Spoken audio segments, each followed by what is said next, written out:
anteriormente, que las faunas, ¿cierto?, son reemplazadas digamos, en sus principales nichos ecológicos por faunas mucho más modernas, ¿ya? Aunque algunas especies persisten hasta la actualidad, ¿ya? Y lo otro, ¿cierto?, que aparentemente todas las faunas, por muy exitosa que sea, de alguna manera, ¿cierto?, se extingue en algún periodo de la historia de la vida.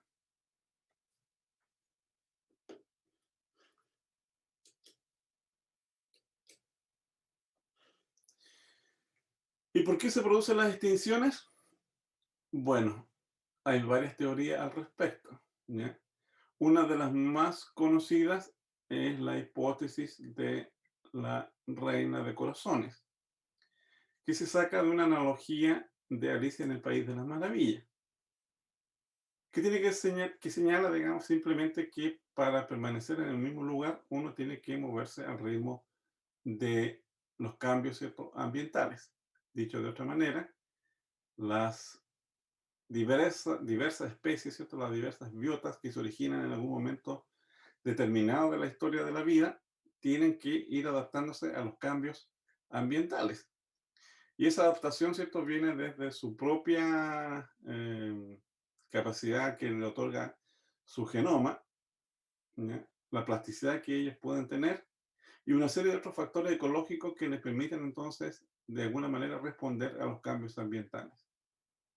Y obviamente, ¿cierto?, que los cambios ambientales desde el origen, ¿cierto?, de la Tierra hasta el presente han sido múltiples, estresantes y con una intensidad, yo diría, muy alta.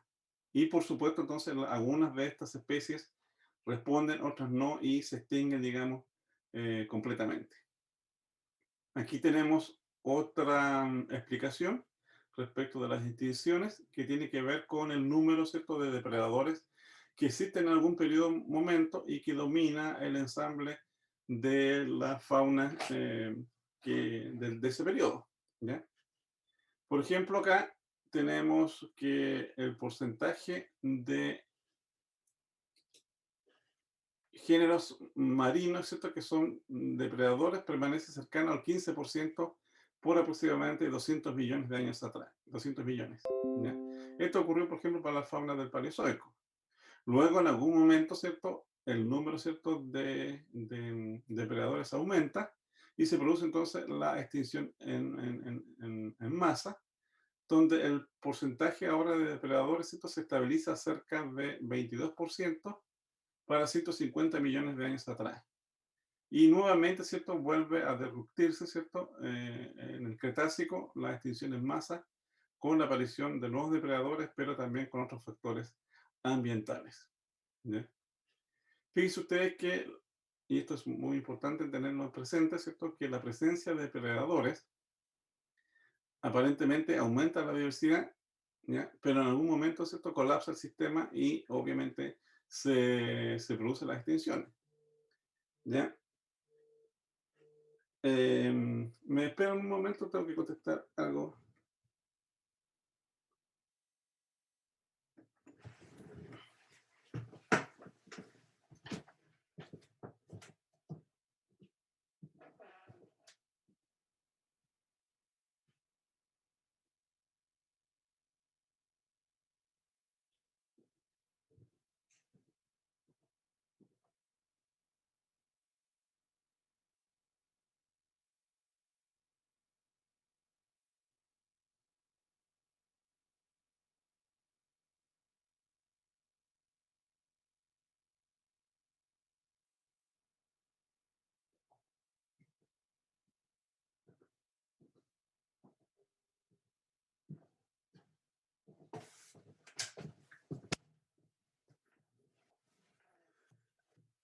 Por lo tanto, entonces, hay varias explicaciones por las cuales estas extinciones se producen durante la evolución de la vida. ¿Alguna consulta hasta acá? Ya no, profe. Ok. ¿Cómo entonces puede la evolución originar distintas especies, distintas formas, infinitas bellezas, ¿cierto? Pequeñas, grandes, extrañas, complejas, etcétera? ¿Ya?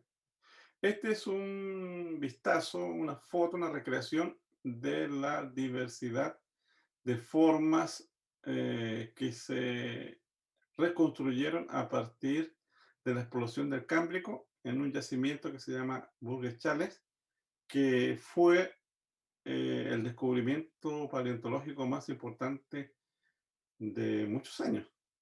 Y allí se encontraron, ¿cierto?, fosilizadas todas estas formas que ustedes pueden ver en la lámina. Y realmente, ¿cierto?, fue sorprendente encontrar tanta diversidad de formas diferentes, extrañas, como esta especie de artrópodo que tiene así unas probóscides, ¿cierto? Este que parece una especie de pulpo, con tentáculos dentados, etcétera. Aquí está nuestro Pikachu, ¿cierto? Como un precursor, ¿cierto? De los cordados, etcétera. ¿Ya? Y a pesar de que esto puede ser relativamente extraño, ¿ya?, para nosotros hoy en día, de alguna manera todas estas formas, ¿cierto?, son familiares. Todas son aparentemente animales que tienen, ¿cierto?, un cuerpo distribuido, ¿cierto?, a lo largo de un eje. Por acá se encuentran las cabezas, por al otro lado, ¿cierto?, las colas, extremidades, ¿cierto?, que se adaptan a distintas funciones, probablemente sistemas digestivos tubulares, ¿ya?, modos de locomoción con varios apéndices. Entonces, claro, si uno lo piensa más detenidamente, eh, son formas, primeras formas probablemente, ¿cierto?, de los artrópodos, primeras formas de los cordados y otros animales, ¿ya? Y por lo tanto, entonces, son los primeros organismos, ¿cierto?, que la evolución comienza, ¿cierto?, a experimentarla. Y muchos de ellos se extinguen, ¿ya?, pero nos recuerdan, ¿cierto?, de que se originaron probablemente de un ancestro común y esto dio origen entonces a todas estas formas que nosotros reconocemos en algunos grupos en la actualidad. Fíjese usted acá, esta es una tabla donde muestra, ¿cierto?, las distintas fases. Aquí tenemos la fase proterozoico, es decir, la fase digamos, donde prácticamente no habían muchas faunas, ¿ya? Y después tenemos la fauna fanerozoica, que es la fase, digamos, la fauna más moderna. Pero en esta transición, ¿cierto?, entre el Ediacario y el Cámbrico, fíjese usted, antes había relativamente pocas especies, digamos, los equinodermos son muy antiguos, los cnidarios también. Otros filum, ¿cierto?, rápidamente se extinguen en esa época, pero entre el Cámbrico, ¿cierto?, se producen la explosión cámbrica y aparecen, fíjese usted, todos los grupos de animales que están en la actualidad: esponjas, anellos, crustáceos, quelicerados, cordados, braquiópodos, qué sé yo, tardígrados, moluscos y muchas otras formas que se extinguieron en ese periodo, ¿ya? Luego, ¿cierto?, aparecen otros grupos como los peces, ¿cierto?, en los unirramios, ¿cierto?, qué sé yo, los turbelarios, ¿ya?, rotíferos, etcétera. Pero la mayor parte de los grupos se origina, ¿cierto?, en el Cámbrico, ¿ya? Y da origen entonces a todas las formas vivientes que de alguna manera, ¿cierto?, llegan hasta la actualidad y que se originan, ¿cierto?, en algunos tiempos un poco más recientes, como en el caso del hombre, ¿ya? ¿Qué implicancia tiene esto? Bueno, primero que toda la vida se origina probablemente a partir de otras formas de vida más primitivas. Probablemente del Cámbrico, ¿cierto?, se originan a partir de algún grupo, ¿cierto?, de estos de los edicarios, de la fauna del edicario. Pero probablemente, ¿cierto?, la fauna del edicario, que todavía sigue siendo compleja, ¿ya?, se habrá originado, ¿cierto?, a partir de otros grupos mucho más antiguos, solamente que sus fósiles no se han descubierto. Y por otro lado, a pesar de la gran diversidad de formas que nosotros reconocemos en la biodiversidad actual, todos comparten, ¿cierto?, algún patrón común en el diseño, ¿cierto?, de los cuerpos y probablemente, y también probablemente, ¿cierto?, en los mecanismos por los cuales se construyen estos cuerpos.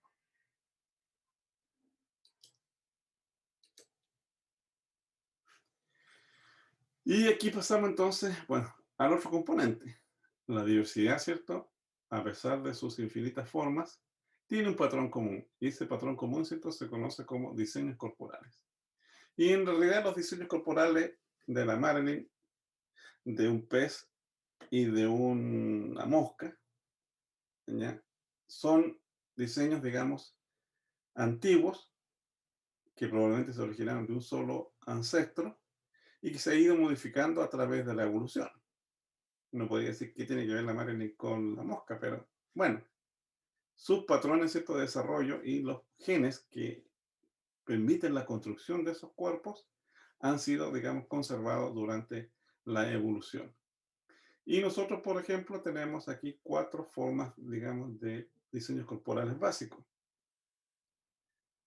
Eh, los animales diploblásticos, los animales triploblásticos, por otro lado, con sin celoma, pseudocelomado, con hemiceloma, ¿cierto? Y completamente celomado.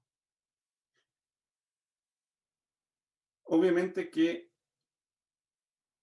hasta hace mucho tiempo, eh, nosotros no conocíamos los mecanismos que se podrían originar, ¿cierto?, estos diseños corporales y cómo estos diseños corporales se originaban durante la evolución y durante el desarrollo.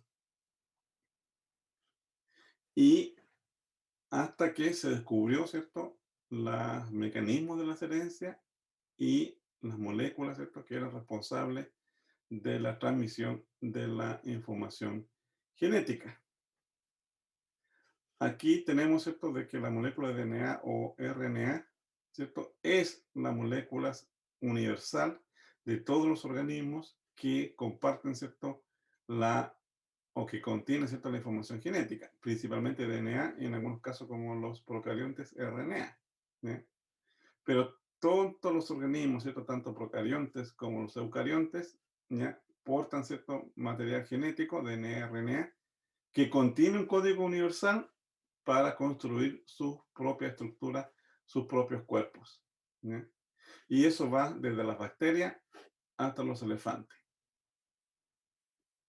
Una vez que se tuvo claro que compartíamos, ¿cierto?, un plan genético común con un código genético universal, bueno, comenzaron, ¿cierto?, la búsqueda de cómo estos códigos genéticos podía, ¿cierto?, construir los caracteres, ¿cierto?, y podía construir un organismo completo.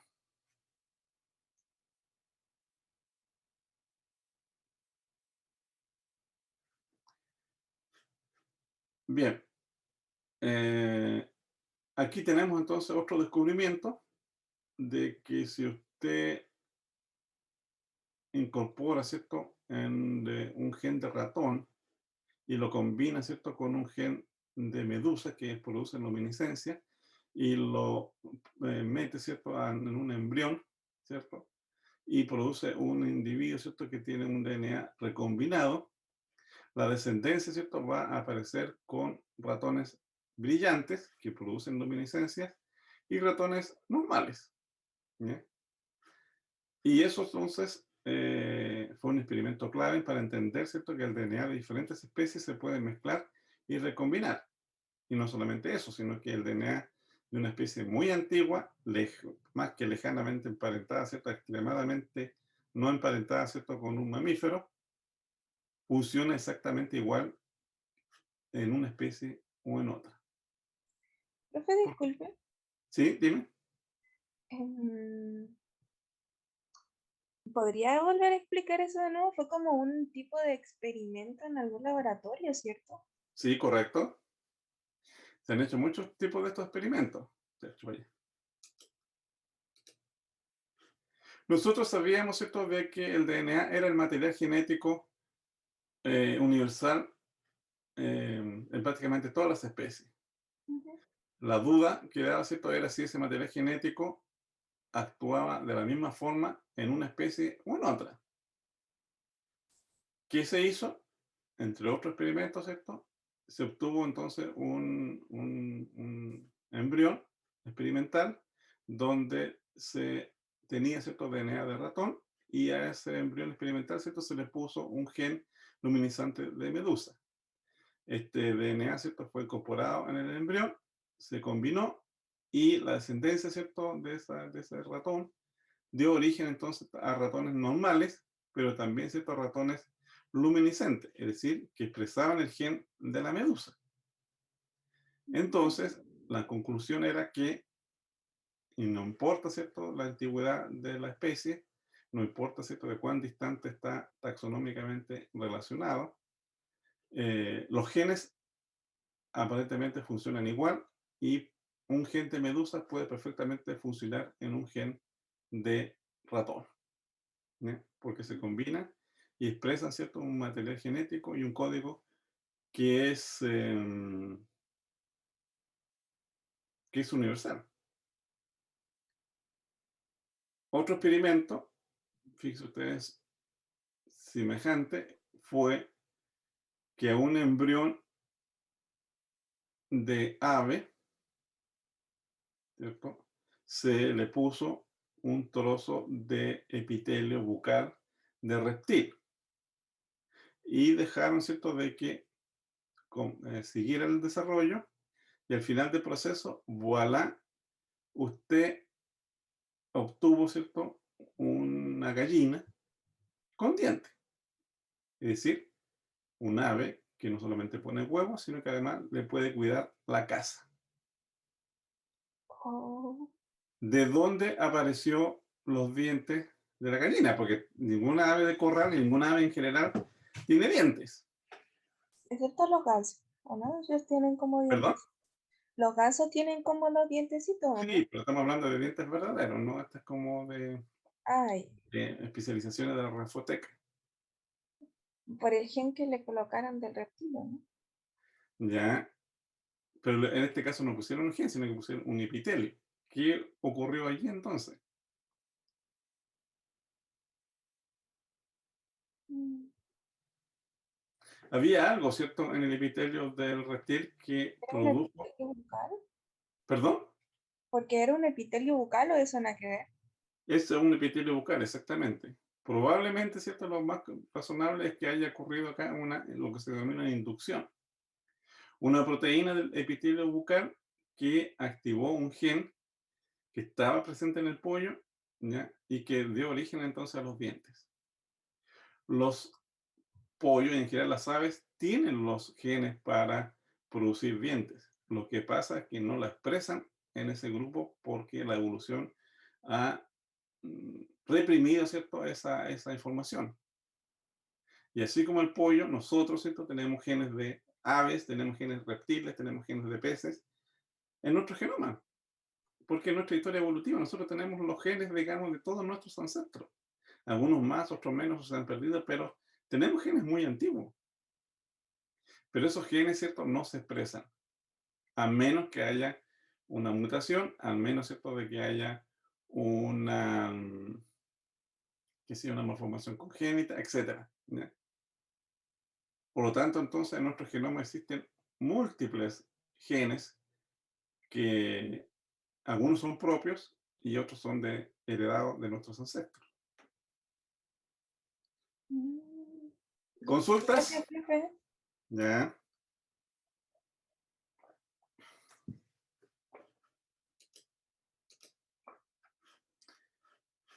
Fíjense ustedes, los cordados, los urocordados y los vertebrados, obviamente, ¿cierto?, comparten una serie de genes que son similares. Ustedes pueden ver, ¿cierto?, por los colores, cuáles son los genes que se comparten. Los cefalocordados, ¿cierto?, los axidios, ¿cierto?, los larvas, ¿cierto?, otro grupo, ¿cierto?, de urocordados, em, comparten, ¿cierto?, algunas de estas copias de genes, ¿cierto?, que se denominan genes OX, ya lo voy a explicar, Los genes OX son genes reguladores del desarrollo y que explican la construcción de los cuerpos, ¿ya? Y fíjense ustedes lo que pasa en los vertebrados. Esos genes OX también están presentes, pero en múltiples copias. Es decir, los vertebrados, a diferencia de los invertebrados, tienen múltiples copias de los genes OX y por lo menos en la evolución de los vertebrados ha habido por lo menos 3 o 4 duplicaciones en tándem, es decir, repetidas, que se repite todo el genoma para ese grupo de genes. No estamos hablando de genes reguladores. Y eso entonces explica un poco la rápida evolución de los vertebrados, la rápida diversificación de los vertebrados y las múltiples formas que da origen a los vertebrados.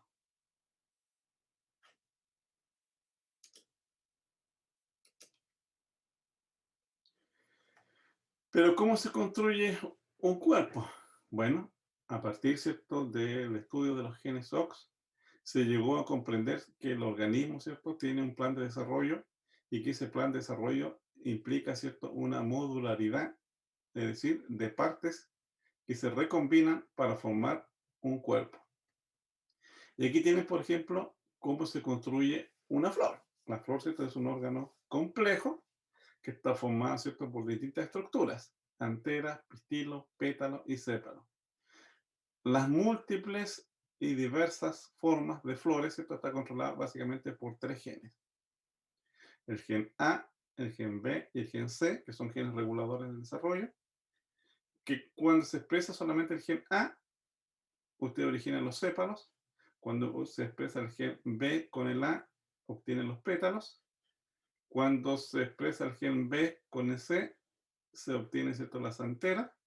Y cuando solamente se expresa el gen C, se expresa, ¿cierto?, los pistilos o los ovarios.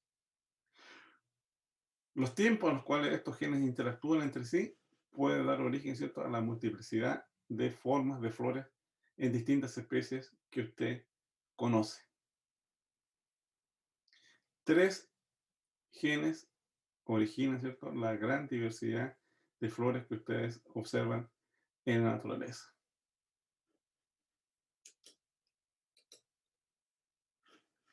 Fíjese aquí, otro gen regulador, el gen VX y la evolución, ¿cierto?, de los insectos. La mayoría de los artrópodos tienen muchas patas que crecen, ¿cierto?, en los segmentos abdominales. ¿Ah? Aquí tenemos, por ejemplo, un centípedo.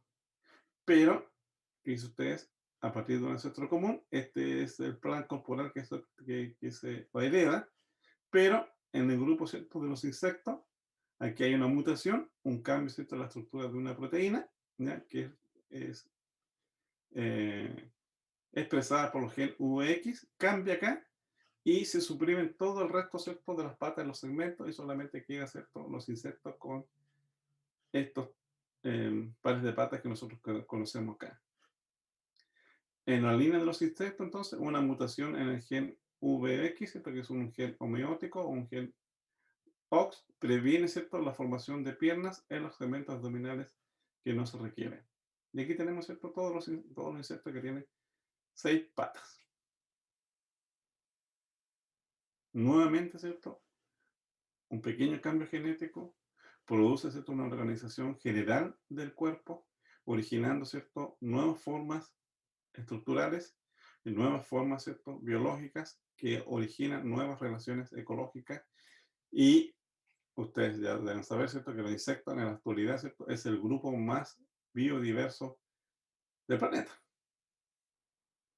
explicado, ¿cierto?, por un mecanismo de por unos pocos genes, ¿cierto?, que reestructuraron el cuerpo, ¿cierto?, de estos animales. ¿Alguna consulta hasta acá?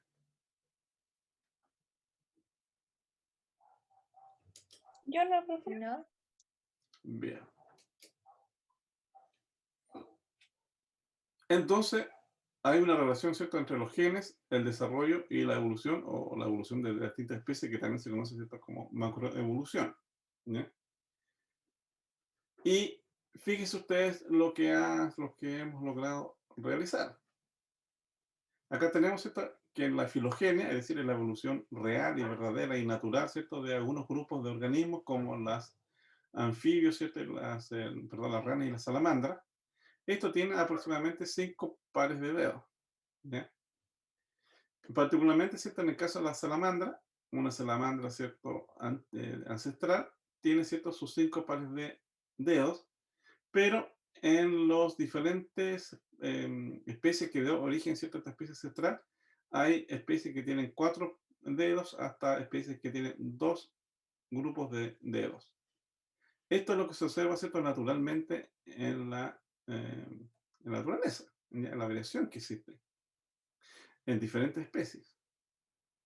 ¿Qué hicieron algunos investigadores? Bueno, durante el desarrollo de embrión, ¿cierto?, de esta salamandra, agregaron, ¿cierto?, colchicina a las zonas donde se produce, ¿cierto?, las extremidades de esta salamandra, ¿cierto? Y obtuvieron, ¿cierto?, que podrían originar anfibios con 2 a 5 dedos, ¿cierto?, y salamandra también con 1 a 4 a 5 dedos. Es decir, esta variación experimental inducida, ¿cierto?, por la colchicina da origen, ¿cierto?, a animales con 4 dedos a partir de un animal que tiene 5, o 2 dedos a partir de un animal que tiene 5. Entonces, la colchicina, ¿cierto?, altera los patrones de desarrollo, ¿cierto?, produciendo una variación similar a lo que la naturaleza con la evolución produce. Entonces aquí tenemos un claro ejemplo, digamos, de cómo el desarrollo, en conjunto con los genes, origina, ¿cierto?, toda la diversidad de formas que nosotros conocemos en la naturaleza. Y de esa manera, entonces, comenzamos a entender cómo se origina la diversidad biológica y cómo la diversidad biológica se origina, perdón. La diversidad biológica se origina, ¿cierto?, a partir del genoma. El genoma, ¿cierto?, está construido por unos pocos genes, ¿cierto?, que controlan los procesos de desarrollo. Los procesos de desarrollo, ¿cierto?, controlan la construcción de cuerpos en forma modular. Y los genes, ¿cierto?, cambiando uno de estos patrones de desarrollo, pueden originar entonces distintas especies porque los cuerpos, ¿cierto?, son modulares y usted los puede reconstruir aproximadamente, ¿cierto?, combinando distintos elementos para formar, como dijo Darwin, infinitas formas maravillosas y naturales.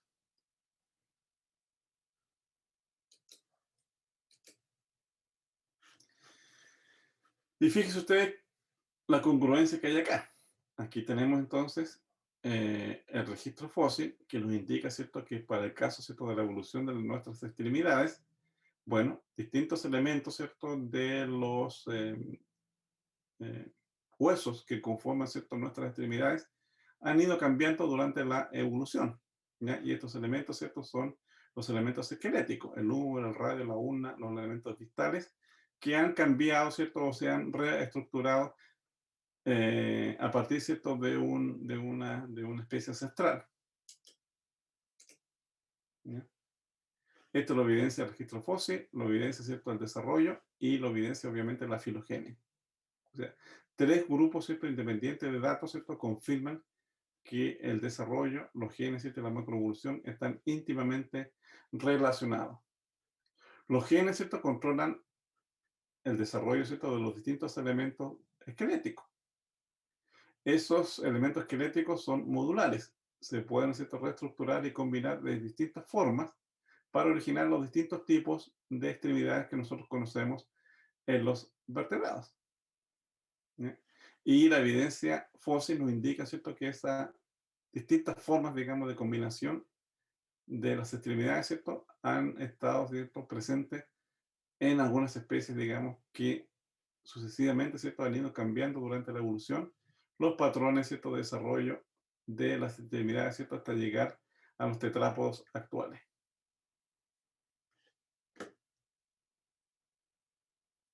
¿Consulta hasta acá?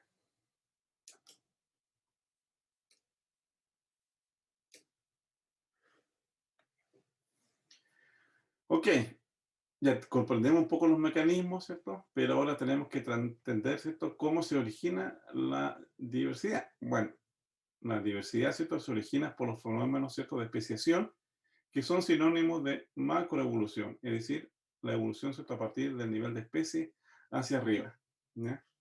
Y ustedes pueden ver, ¿cierto?, que aquí tenemos un grupo de vertebrados que son los peces, donde tenemos, ¿cierto?, un cuerpo fusiforme, con aletas, etcétera, y en algún momento, ¿cierto?, aparecen los tetrápodos con extremidades y que se corta la cola y comienza, ¿cierto?, una forma de vida más terrestre, ¿ya?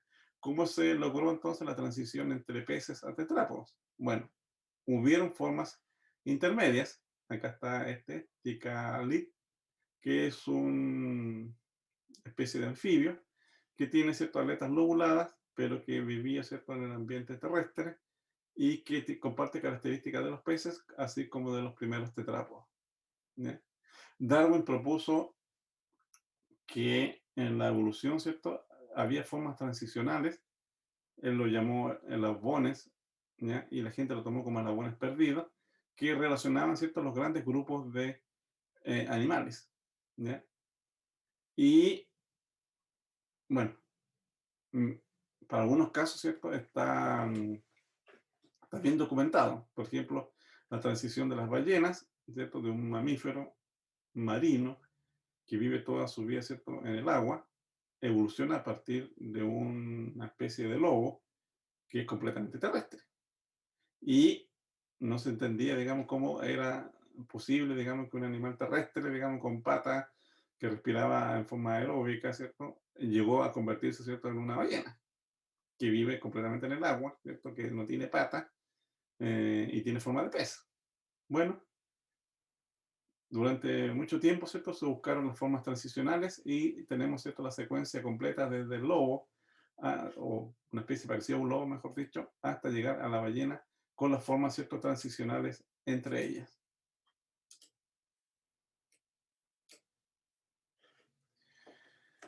¿Cómo se produce entonces la especiación? Bueno, clásicamente, ¿cierto?, la especiación significa que es un grupo de individuos que forman una población de una misma especie que por razones, digamos, ambientales o genéticas, comienzan entonces a separarse en dos, comienzan entonces a acumular cierta divergencia genética entre ellos, algunas ciertas continúan su evolución tal como estaban, digamos, en la parte, digamos, en sus primeros estados, otras vuelven, ¿cierto?, a originar nuevas especies, ¿cierto?, en el proceso y originan finalmente tres especies A, B, C en el tiempo evolutivo, ¿ya?, en forma taxonómica o filogenética. Esto significa, ¿cierto?, que esta especie, ¿cierto?, es la especie ancestral, que posteriormente, ¿cierto?, esa especie ancestral dio origen, ¿cierto?, a la especie A, y de la especie ancestral, ¿cierto?, volvió a darse todo origen a otra especie, y ahora es ancestral a la especie B y C. Pero nosotros, ¿cierto?, en la actualidad vemos, ¿cierto?, las tres especies, ¿cierto?, que están viviendo, ¿cierto?, en la naturaleza y debemos, ¿cierto?, reconstruir su historia evolutiva para entender la diversidad que nosotros observamos. Por esa razón, entonces, el componente genético y evolutivo es muy importante para entender la biodiversidad, ¿ya? Pero la diversidad debe estar presente en las especies o en otros grupos taxonómicos. Hay mucho debate al respecto, ¿ya?, pero la mayor parte, ¿cierto?, se inclina porque hay que centrarse, ¿cierto?, en las especies, ¿ya? ¿Por qué creen ustedes que hay que centrarse en las especies para los análisis de biodiversidad y conservación y no en subespecies, por ejemplo, órdenes o, o qué sé yo, una familia?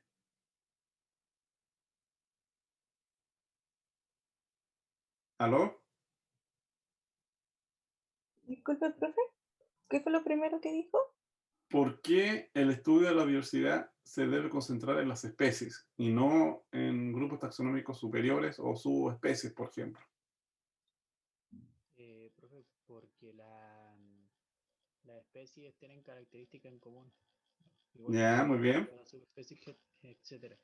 Entonces, compartir Ujú. una característica en común ya dan como un, por decir, puntapié a identificar la diferenciación entre las propias especies. Ok. Por ejemplo, el orden primate, ¿existe en la naturaleza?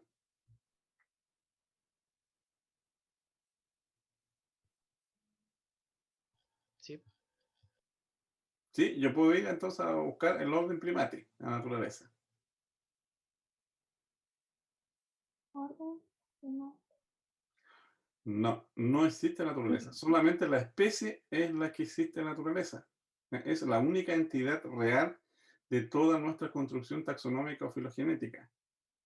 Los otros, ¿cierto? Son agrupaciones que nosotros construimos, pero nosotros no podemos estudiar un orden en la naturaleza, no tiene existencia real, solamente las especies. ¿Ya? Por esa razón, después de mucho debate, eh, se llegó, ¿cierto? O ya está el consenso de que hay que centrar los estudios, ¿cierto? En las especies. Y tampoco en las subespecies, porque las subespecies cambian muy rápidamente y a veces entonces estamos, digamos, estudiando la misma especie o algo que no tiene una entidad, digamos, real en la naturaleza o muy, digamos, constante en la naturaleza.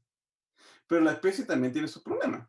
¿Ya? Por ejemplo, acá tenemos dos especies de lobo que están, ¿cierto?, en la zona de Norteamérica. El Canis latrans, que está más a la zona de Canadá, y el Canis rufus, ¿cierto?, que está en la zona de Estados Unidos. Ambas especies, ¿cierto?, se evolucionan a partir de Canis lupus, que es el lobo europeo. ¿Ya? ¿Qué es lo que pasa? Bueno, los canadienses protegen a Canis latrans y los norteamericanos protegen, ¿cierto?, a Canis rufus, ¿cierto? Y hay millones de dólares involucrados acá en que cada país, ¿cierto?, digamos, trata de proteger su especie. ¿Ya? Un estudio, ¿cierto?, demostró que tanto Canis latras como Canis rufus, ¿cierto?, se hibridizan en algunas zonas, digamos, de Estados Unidos y que aparentemente es la misma especie. Canis rufus, ¿cierto?, tiene problemas de conservación en Estados Unidos, pero no en Canadá.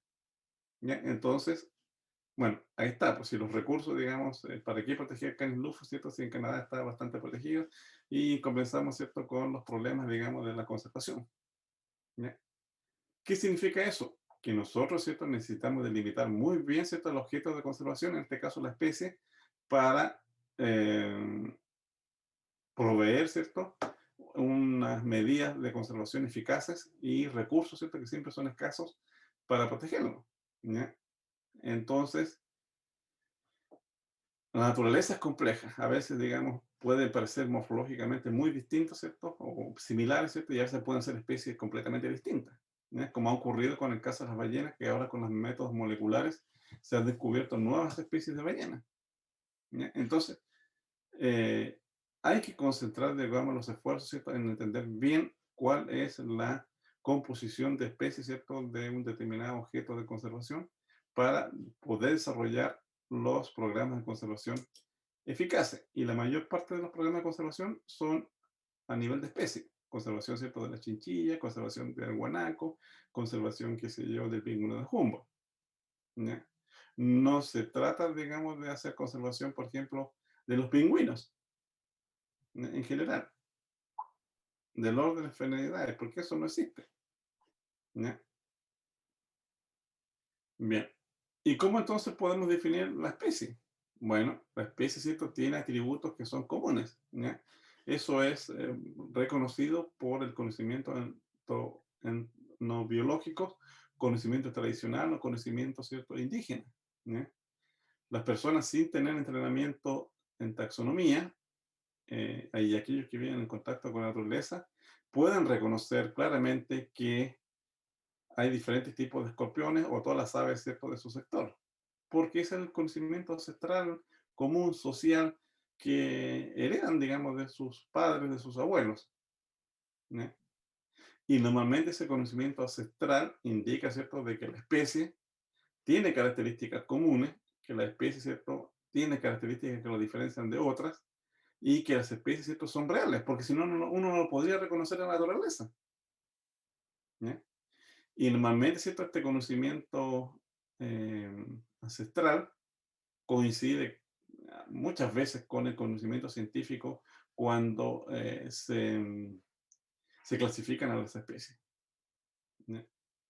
Por ejemplo, Guillermo Mann, un naturalista chileno de los años 50, clasificó prácticamente la mayor parte de los roedores de Chile y lo clasificó en forma morfológica. Y acertó, yo diría, sobre el 70-80% de las especies. ¿Por qué? Porque él tenía cierto conocimiento profundo de la historia natural de los micromamíferos de Chile. ¿Qué es lo que es una especie? ¿Alguien me puede señalar una especie? Me imagino que lo vieron en biología de invertebrados.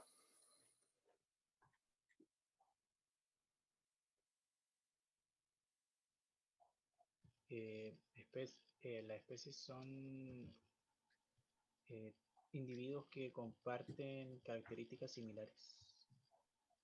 ¿Ya? ¿Y qué más?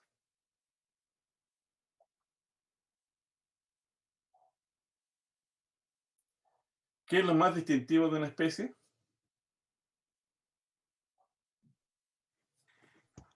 Que tiene continuidad genética. Muy bien, tienen continuidad genética. ¿Ya? Eso significa entonces que se reproducen entre ellos. ¿Ya? Ese concepto de especie que ustedes están señalando, señalan dos conceptos de especie. Uno, el concepto de especie biológica, que es la más utilizada en la actualidad, y el otro, ¿cierto?, el concepto de especie morfológica. ¿Ya? El concepto de especie biológica indica, ¿cierto?, que una especie es un conjunto de individuos o poblaciones con lazos de cruzamiento entre ellos que producen descendencia viable y que están reproductivamente aislados de otros grupos similares. Acá tenemos entonces distintas poblaciones de una especie de ave 1. Todos ellos, ¿cierto?, se cruzan entre sí, ¿ya? Mantienen relaciones de parentesco y de intercambio genético entre ellos. Puede haber variación morfológica y otros asuntos, pero se cruzan todos entre ellos. En cambio, este otro grupo de poblaciones de aves, que corresponde a otra especie, se reproducen solamente entre ellos, ¿cierto? Y no hay prácticamente cruzamiento entre ellos. En naturaleza sí puede existir cruzamiento entre dos especies diferentes, pero normalmente, ¿cierto?, eso está limitado o está restringido. ¿Cuál es el problema de la especie biológica? Bueno, que solamente se aplica para organismos de reproducción sexual. Aquellos organismos de reproducción asexual, el concepto de especie biológica, ¿cierto?, no funciona. Y se han acuñado distintos tipos de especies, porque el problema, la definición de especie, ¿cierto?, y el estudio de la especie es un problema biológico, que todavía está ahí con problemas. ¿Ya? Y para eso se han acuñado especies evolutivas, que son un conjunto de especies que tienen un ancestro común y que evolucionan conjuntamente y que tienen, ¿cierto?, un destino evolutivo particular. Bonito. ¿Ya? Especie filogenética, que es el grupo de individuos más pequeños donde se pueden, digamos, encontrar relaciones, digamos, de parentesco entre ellas. ¿Ya? Y así, hay muchos tipos de especies, pero el más utilizado, ¿cierto?, es el concepto de especie biológica.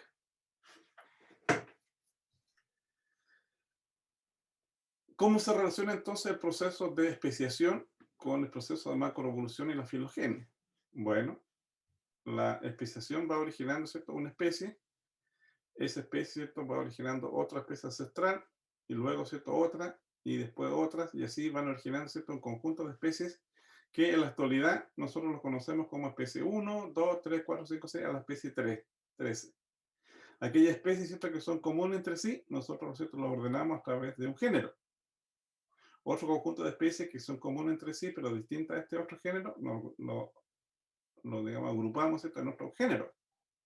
Esto ya es una agrupación arbitraria. ¿Ya? Las especies son entidades individuales, reales en la naturaleza. Nosotros las agrupamos para entenderlas. ¿Ya? Y así, cada especie es agrupada en distintos géneros y nosotros posteriormente estos géneros, ¿cierto?, que son comunes, los agrupamos, ¿cierto?, en las familias. Aquí tenemos la familia 1 que agrupa estos dos géneros, la familia 2 que agrupa el género 3 y 4, y la familia 3 que agrupa el género 5 y 6. Y las familias, ¿cierto?, nosotros las agrupamos en el orden 1, que agrupa la familia 1 y la familia 2, y el orden 2, que agrupa la familia 3. Cuando uno comienza a desagregar esto, llegamos, ¿cierto?, hasta las unidades bases, ¿cierto?, de la taxonomía o de la clasificación, que son las especies. Las especies, ¿cierto? Son la base de la evolución, son la base de la clasificación sistemática, ¿cierto? Y son la base, ¿cierto?, de los procesos de estudio de la biodiversidad y conservación. ¿Consulta hasta acá?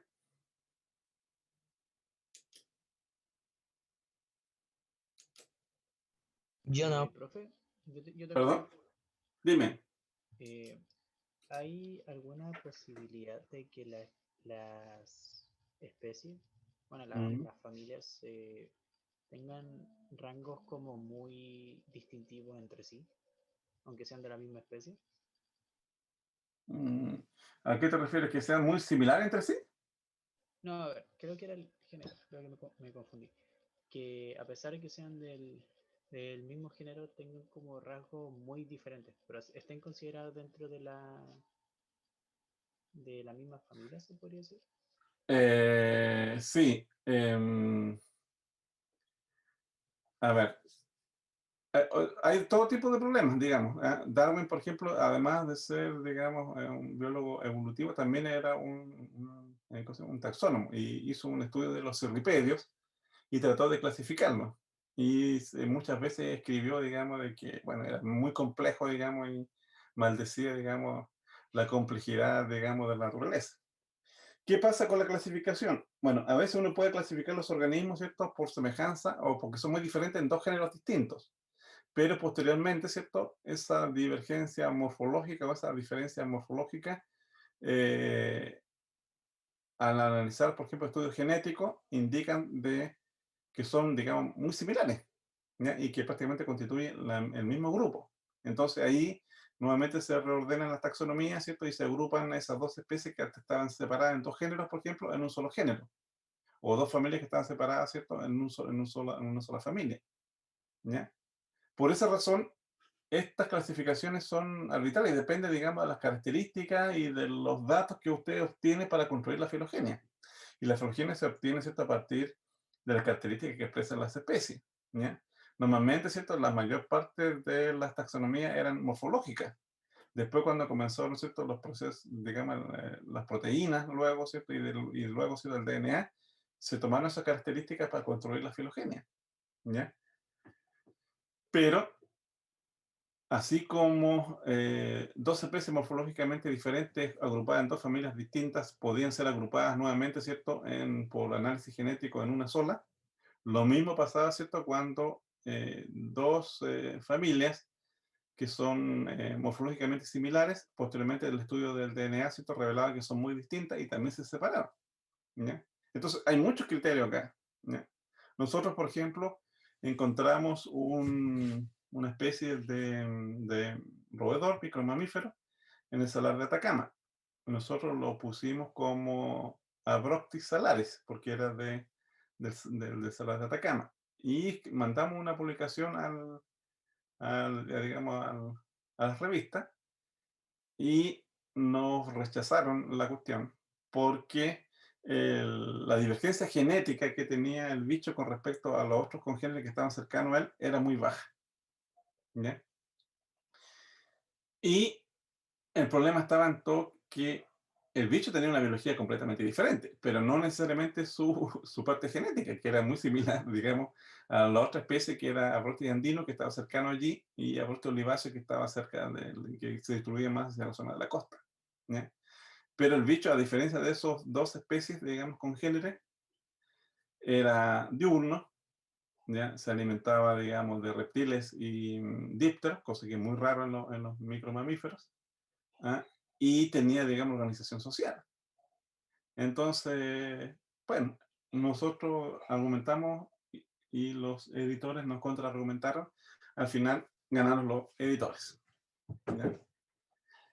Bueno, y en esta cosa también hay, no sé, preconcepciones, juicios y ese tipo de cosas, porque se han descrito especies con menos evidencia que las que nosotros presentamos y lo aceptan. Bueno, es parte, digamos, de la ciencia. ¿Alguna consulta más?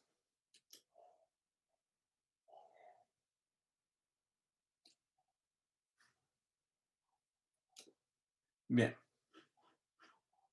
Lo que hay que entender, ¿cierto?, es que las especies, ¿cierto?, son las entidades naturales con existencia real en la naturaleza, ¿cierto? Y es el punto de partida para los análisis filogenéticos, para los estudios de biodiversidad y para los estudios, ¿cierto?, de conservación, etcétera.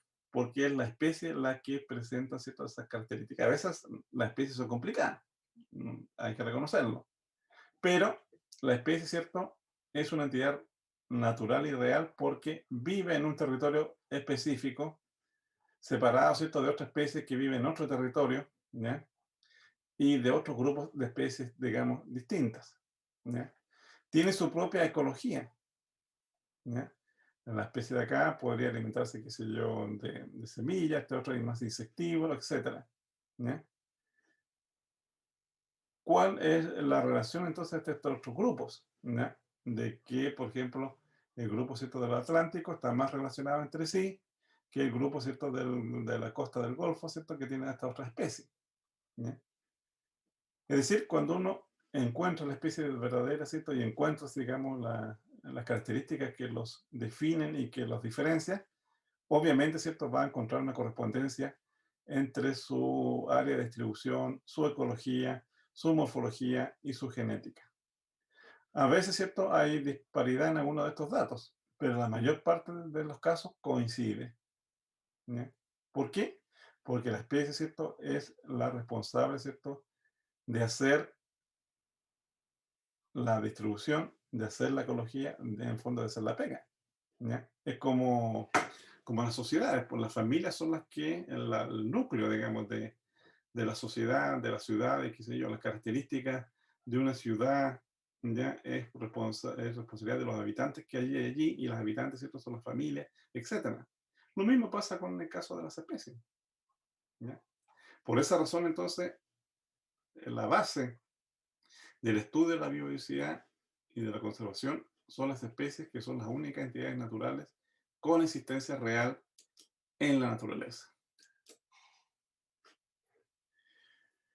Y aquí tenemos entonces cómo se estudian entonces la evolución, ¿cierto?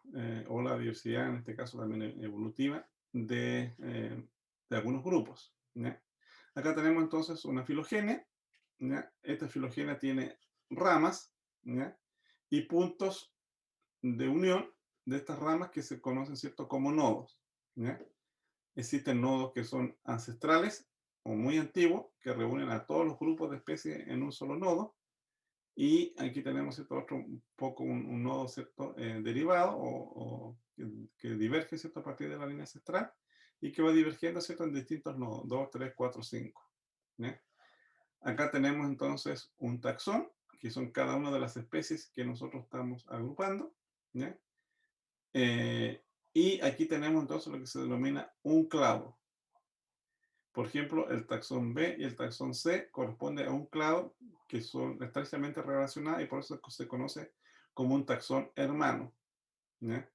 Y está definido por este nodo.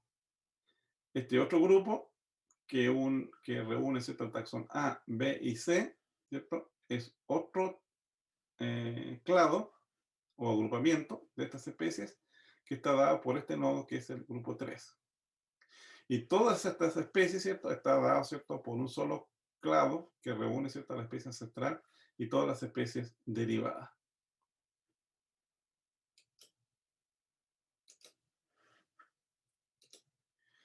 ¿Cómo se va construyendo entonces estos famosos agrupamientos y estos famosos clados? Bueno, por las características que nosotros podemos analizar, ya sean características morfológicas, características moleculares, características, ¿cierto?, de, qué sé yo, fisiológicas, ecológicas, etcétera, ¿ya? Y aquí tenemos el agrupamiento, ¿cierto?, para algunas especies, ¿cierto?, de vertebrados y de invertebrados, ¿ya? Entonces, ¿qué es lo que hacemos? ¿Ya? Por ejemplo, ya, ¿tiene columna vertebral? La columna vertebral no lo tiene el lanceolado, ¿ya?, pero sí lo tiene, ¿cierto?, la lamprea, el bagre, que es un pez, ¿cierto?, el anfibio, la tortuga y el leopardo. Todo esto tiene, ¿cierto?, em, columna vertebral menos, ¿cierto?, el lanceolado. Entonces, aquí tenemos la columna, ¿cierto?, de caracteres y aquí tenemos, ¿cierto?, perdón, la columna de taxa y las filas, ¿cierto?, de caracteres, ¿ya? Entonces, obviamente, ¿cierto?, aquellas caracteres, ¿cierto?, que están representados en todos los organismos son los caracteres más antiguos y conservados. En este caso, la columna vertebral. La columna vertebral, entonces, es el indicador, ¿cierto?, que me separa a los grupos de animales vertebrados de los invertebrados. Ahora, sigo analizando los caracteres. Mandíbulas. La mandíbula no la tienen ni el lanceolado, ni tampoco la lamprea, pero sí lo tiene el pez, el anfibio, la tortuga y los leopardos. Por lo tanto, entonces, la presencia de mandíbula me reúne solamente a los peces, a los anfibios, a las tortugas y a los leopardos. ¿Ok? Animales que caminan en 4 patas. Patas no tienen ni el lanceolado, ni la lamprea, ni el pez, pero sí tiene, ¿cierto?, la rana, la tortuga y el leopardo.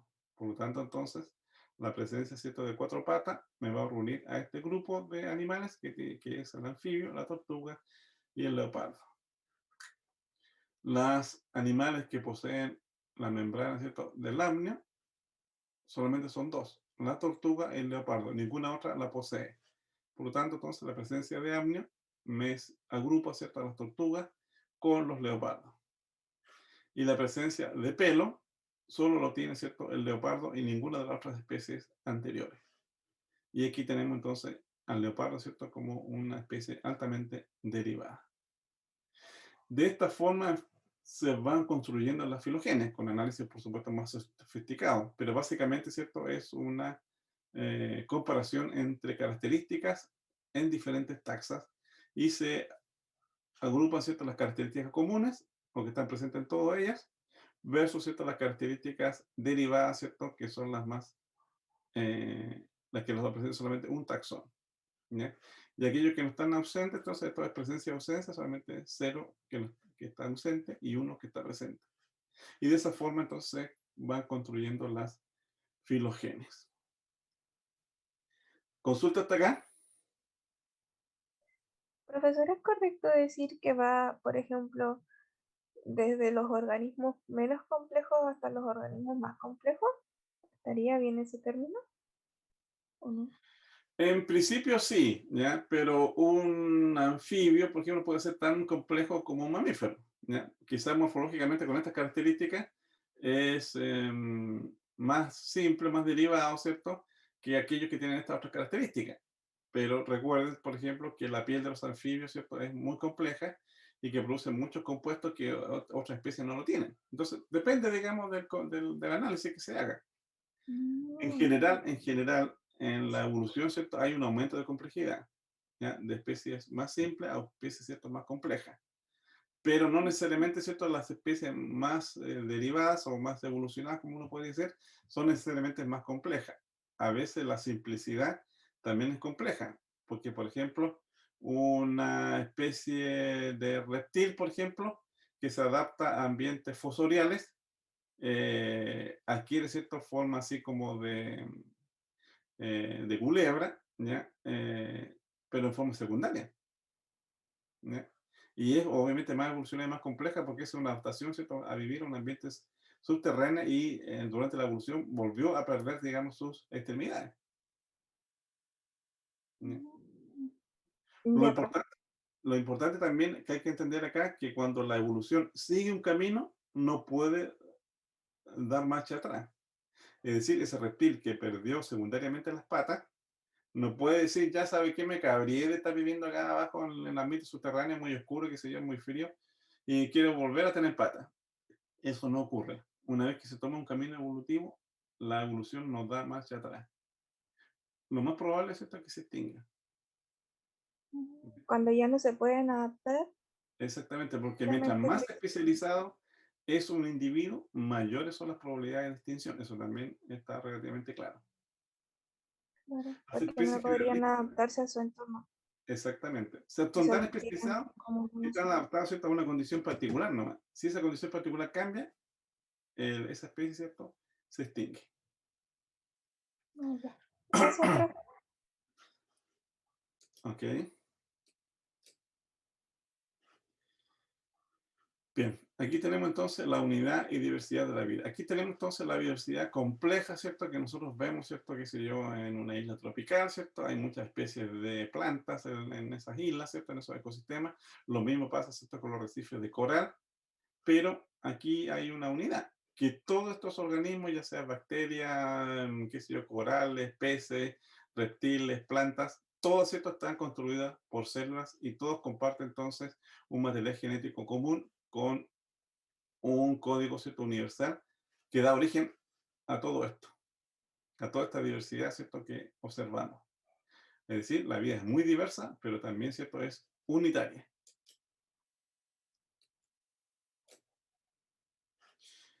Y finalmente, entonces, llegamos también, ¿cierto? A comprender cómo, ¿cierto? Esta diversidad origina también las relaciones, ¿cierto? Ecológicas y evolutivas en los ecosistemas, ¿cierto? Y en los biomas y a nivel del planeta. ¿Ya? Aquí, chupaya. Aquí tenemos entonces una especie de erizo que se alimenta de plantas y de hongos, pero también, ¿cierto? Alimentarse de plantas y hongos, ¿cierto? Dispersa, ¿cierto? Los propágulos y las semillas de estos organismos con los cuales se alimenta y forma entonces una serie de relaciones ecológicas que mantienen entonces la diversidad de las forestas, en este caso europea. ¿Ya?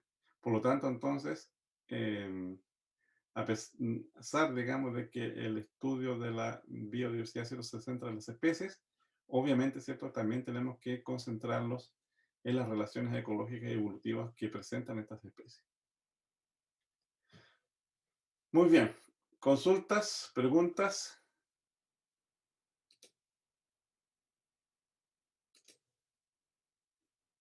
jóvenes, Yo, profe, dime. em, que me llamó la atención de que hay nombres, bueno, hay especies que son muy distintas morfológicamente y que también Ujú, son de otra familia, ujú. pero me llama la atención de que algunas comparten nombres. ¿A qué se debe? ¿Cómo cuál? Por ejemplo, el erizo de mar y el erizo de tierra. Ah, ok. Pero esos son nombres comunes, ¿ya? Los nombres comunes pueden tener, digamos, bastantes, digamos, sinonimias, ¿ya? Pero la especie, digamos, con el nombre científico solamente es una sola. Por eso, normalmente, ¿cierto? Cuando uno escribe los trabajos de diversidad o uno pone el nombre común y el nombre científico, ¿ya? Porque una misma especie puede tener distintos nombres en diferentes localidades, ¿ya? Por ejemplo, el, ¿cómo se llama? El chorlo de campo, que es Rhicofolus o no sé cuánto, ¿ya? Es el nombre científico, lo conocen como el chorlo de campo, como pachurrón, pachurrita, gallina de las praderas, etc. Este tiene como 4 o 5 nombres diferentes, ¿ya? Depende de la localidad, pero sigue siendo la misma especie porque se llama, digamos, con un nombre científico que tiene nombre y apellido. Por eso el nombre científico es importante, entre otras cosas, ¿ya? Por ejemplo, es lo mismo que pasa en la familia. A usted le pueden decir, qué sé yo, no sé, pues se llama Juan Pérez González, le puede decir Pancho, Panchito, qué sé yo, Cuco, o qué sé yo, cualquier sobrenombre que le pueda poner parte de su familia o de sus parientes un poco más lejanos, etcétera. Pero usted sigue siendo Juan Pérez. Lo mismo pasa con la especie de los animales, y en general, digamos, de la biota. ¿Otra consulta? Profe, Dígame. ¿cómo se llamaba la comparación que se hacía con los huesos que tenían los animales y que se representaba en un ala, en otra parte del cuerpo de un mamífero? ¿Cómo se llama? Esos son caracteres homólogos, ¿ya? Cuando una extremidad por ejemplo, cuando un carácter se repite en distintas especies, ¿ya? Por ejemplo, las extremidades en los vertebrados son homólogas, ¿ya? Porque se originan a partir de un ancestro común y tienen patrones de desarrollo similares, ¿ya? Solamente que se reordena distinto. Por ejemplo, el ala de un murciélago es homólogo al ala de un ave y es homólogo, ¿cierto?, a un brazo de un mamífero. ¿A eso se refiere? Sí, profe, y esto es para los vertebrados. Y en el caso de los invertebrados, qué tipo de comparación se puede hacer con la similitud de las especies? Lo mismo, solamente que, bueno, es mucho más diverso, pero las agrupaciones son iguales. Por ejemplo, no sé, por ejemplo, en el caso de de las alas, ¿ya?, de los insectos, aquellas alas, ¿cierto?, que están endurecidas, ¿cierto?, van a corresponder todos los grupos de los coleópteros, ¿ya?, o el primer par de alas que están, digamos, con una ala más dura. En cambio, las alas funcionales están, digamos, en el segundo par de alas, ¿ya? Aquella especie de insectos que tienen dos pares de alas, ¿cierto?, son los dípteros. Y así usted los va separando por características comunes y semejanzas. Ahora, la diferencia entre los insectos y los vertebrados es que los insectos son polifiléticos, o sea, es un grupo muy diverso, ¿ya? En cambio, los vertebrados es un grupo más monofilético. Nosotros nos originamos a partir de un ancestro común y todos los vertebrados comparten características comunes. En cambio, los insectos se originan de distintos grupos, ¿ya? Y por eso comparten algunas características comunes, pero otros son completamente distintos. Ahora, eso también es importante para el estudio de la diversidad y para el estudio, digamos, de la filogenia. En general, usted tiene que comparar grupos similares, ¿ya? Entonces, ¿cómo se construye la filogenia? Si usted quiere, por ejemplo, estudiar primates, ¿ya?, que se compara chimpancé, orangután, qué sé yo, bonobo, qué sé yo, ¿ya?, mandril y qué sé yo, otro más. Entonces, obviamente, usted está comparando las características dentro del grupo de los primates. Para tener un control, digamos, de esas características, usted puede comparar un taxón no relacionado con los primates, que podría ser un lemur. Un lemur, ¿cierto?, está emparentado con los primates, pero no comparte muchas características de los primates. Entonces usted, cuando empieza entonces a hacer el análisis, usted empieza entonces ahora a comparar cuáles son las características comunes en todos estos primates, cuáles son las características que no los comparten, que son ancestrales y basales, que probablemente lo tenga el lemur, y así sucesivamente. ¿Ustedes no vieron estas construcciones de taxonomía en invertebrados, biología de invertebrados? Tal vez sí, yo no me acordaba mucho. Ya. Voy a hablar con el profesor Pizarro para que quizás le haga también una clase de taxonomía y diversidad de vertebrados, ¿ya? ¿Más consultas, preguntas, dudas? ¿Pudieron abrir el archivo que le mandó el profesor Pizarro respecto a la literatura de vertebrados? ¿La bajaron? Está en la Moodle y lo mandé al correo, ¿cierto? Sí, ¿lo Sí, pudieron bajar? sí. Ok, bien. Entonces, no hay más consultas. Nos vemos en la próxima clase donde vamos a seguir viendo ahora el proceso de especiación, cómo se origina la especie. Nos vemos. Que estén Ya, bien. profe. Chao. Chao.